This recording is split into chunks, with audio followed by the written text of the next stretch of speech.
Donald Trump is a weak, petulant little president, and he knows it. He is trying to pretend he is tough by sicking his mass thugs on peaceful protesters, but it is backfiring on him, especially after one of the most disgraceful moments of attack on the city of Los Angeles that I have seen over the past couple of days was caught on camera, the unthinkable being done, and is going viral right now. Trump is furious because he's getting called out for it. We're going to get into it all, but before we do, if I could quickly ask you to leave a like on this video, and if you haven't already and you enjoy our channel, to hit that subscribe button. It goes a long way, and it really does mean a lot to me. Now, we are going to get into that moment, but before we do, I want to start with a little bit of context, which is the meltdown that Donald Trump had in the middle of the night, or I guess this morning, calling for troops to be sent to Los Angeles, and Governor Gavin Newsom's response. In the middle of the night, Trump made two insane posts reading, "Looking really bad in LA, bring in the troops." The other read, "Arrest the people in face masks now." Governor Gavin Newsom responded to this call for the Marines to be brought in an interview with Brian Tyler Cohen right here. Do you have any confidence that Pete Hegseth will be as principled as Mark Esper was? Pete Hegseth's a joke. He's a joke. Everybody knows it. So in over his head. What an embarrassment. That's just guy's weakness masquerading as strength. I don't even know he masquerades as strength. I mean, it's a serious moment. I mean, this Human guy, these guys, it's the band of misfits. Yeah. I mean, it really is. This is serious. The people's lives are at stake. The reputation of this country is at stake. Great American cities and states. It's not just, this is a preview for things to come. This isn't about LA per se. It's about us today. It's about you, everyone watching tomorrow. I promise you. I mean, this guy's unhinged. Donald Trump is unhinged right now. And this is just another proof point of that. Governor Newsom is absolutely spot on. Pete Hegseth is a joke, much like Donald Trump, who is just trying to cover for his weakness right now. And the same thing is being done with Pete Hegseth. He knows that Donald Trump is still furious with him, as we have gone over in recent reporting that he was showing war plans with China to Elon Musk, of course, over Signalgate, all of his failures. And so he's trying to project strength. He's trying to fall in line just because he is as weak as Donald Trump is. And it is disgusting that that cover-up, that projection is being used to attack the people of Los Angeles. This is some of the worst suppression of our rights we have seen during the Trump presidency. This attack on free speech, this demanding that people take off their face masks being used to protect themselves from tear gas, or else Donald Trump is going to come for them even harder. It is disgusting. And it only stands to get worse as Donald Trump claims that he is now sending in Marines. Before we get into the moment that was caught on camera, which is just so gross, I want to see an update on that from MSNBC right here. As far as we know, there's only about 300 of the National Guard, California National Guard troops who are actually on scene. There are at least 3 different locations. But remember, this authorization is to federalize up to 2,000. So it would make more sense if they would work through, or they would use all 2,000 of those before they would turn to those Marines.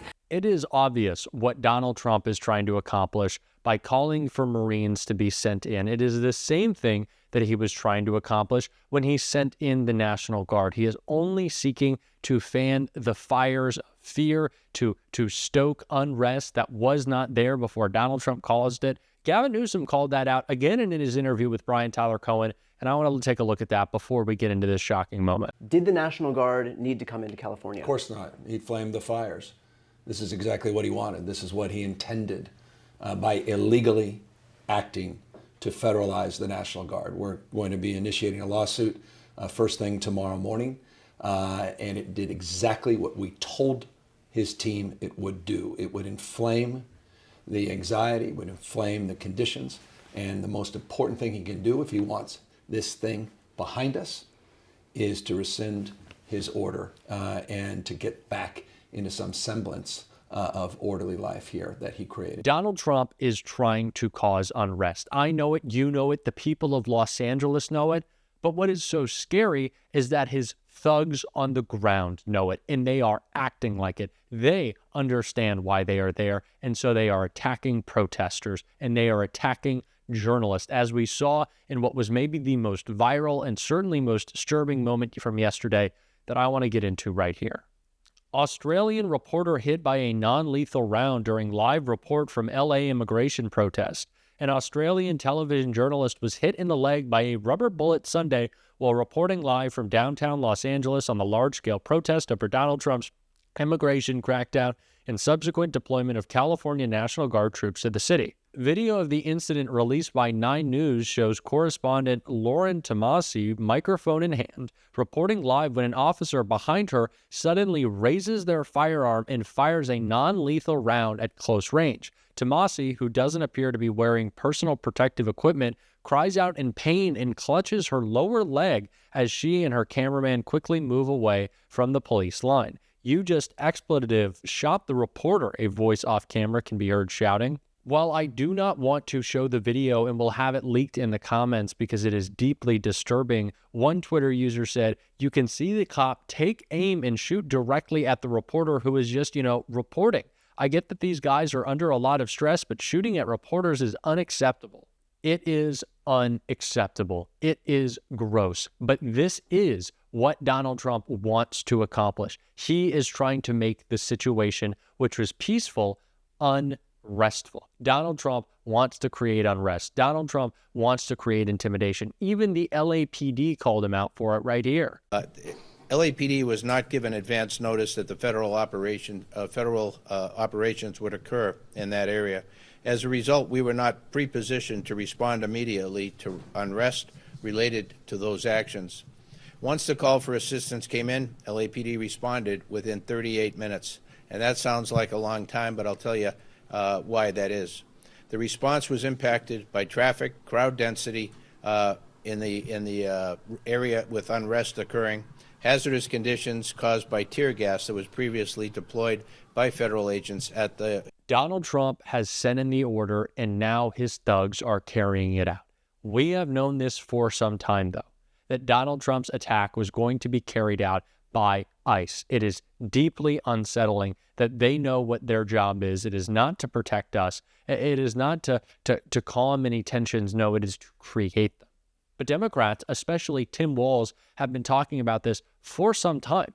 Just a few weeks ago, he called out Donald Trump's Gestapo-like police, using those very words in a speech that I think is very important for this moment. And I'm going to start with the flashing red light. Donald Trump's modern-day Gestapo is scooping folks up off the streets. They're in unmarked vans, wearing masks, being shipped off to foreign torture dungeons. No chance to mount a defense, not even a chance to kiss a loved one goodbye, just grabbed up by masked agents, shoved into those vans, and disappeared. To be clear, there's no way for us to know whether they were actually criminals or not, because they refused to give them a trial. We're supposed to just take their word for it. And when duly elected members of Congress tried to exercise their constitutional right of oversight at an ICE facility, they get shoved around and threatened with arrest. And when courts told them repeatedly to knock it off, they brazenly defy them. Meanwhile, we have an aspiring fascist in Stephen Miller on TV talking about suspending habeas corpus. All of you know this. That's only used in times of rebellion or emergency, neither of which is happening right now. By the way, they're not only kicking out folks who are undocumented here, they're kicking out citizens. A few weeks ago, they kicked out 3 children, all under 8 years old. One of them had brain cancer, for Christ's sakes. It's not hyperbole to say we're not far from a world where anyone could get that knock at a door. And there's no guarantee you'd get your day in court or that you'd ever make it home alive from whatever corner of the world they stick you in. And then you have a vice president. When not getting chastised by various popes, he's offering up horrific arguments. Horrific arguments. It is his view that due process is optional. I don't know what the hell they teach at Yale, but the Constitution is pretty clear. It doesn't say only if it's convenient. It's crystal clear. Here's the thing. Due process isn't just lawyer speak. It's a right that stretches back centuries. It was wrested away from kings that heroes fought and died for. And we're just going to surrender it? Surrender it to Donald Trump, a guy whose only knowledge of the law is by being a criminal defendant himself. So,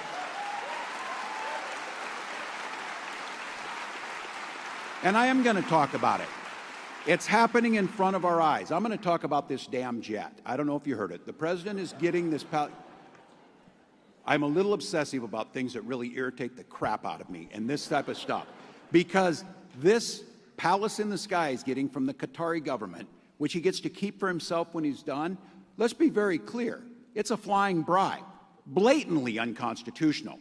Even worse, this whole deal was signed off on by the Attorney General of the United States, ostensibly our nation's top lawyer, famously an independent job.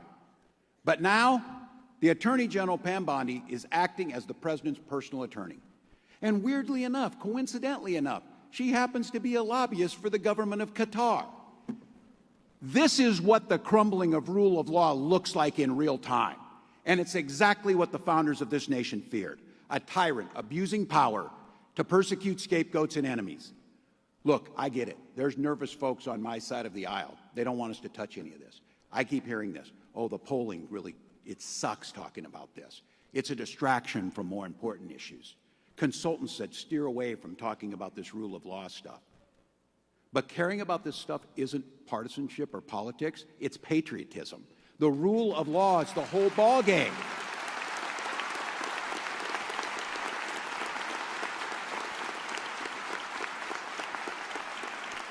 What you stand for is what makes America America. If we don't fight back now, why did we get elected and why did we become attorneys to defend the law? But there are those with power and money that are choosing not to fight. And that brings me to, I guess, a touchy subject maybe here: big law. Granted, getting singled out by executive orders by the President of the United States will scare the crap out of you. Trust me, I get it. And I know it probably spooked their clients.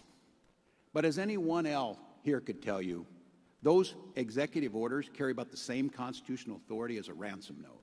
And the quality of the writing's about the same, too. Those firms are home to some of the nation's top flight lawyers. These are folks that know how to throw a punch. So did they fight back? Well, some did, and guess what? They've gone to court and won almost every case they fought back on.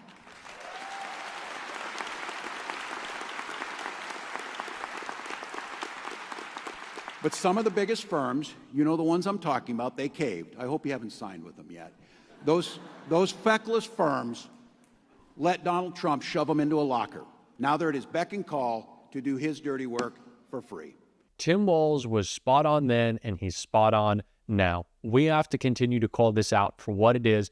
We're going to be reporting nonstop on what is happening in LA on this show every single day. And if you want to support that, as always, you can hit that subscribe button, leave a like on this video, and if you stuck around to the end, you can drop a blue heart in the comments. And until next time, I'll see you soon.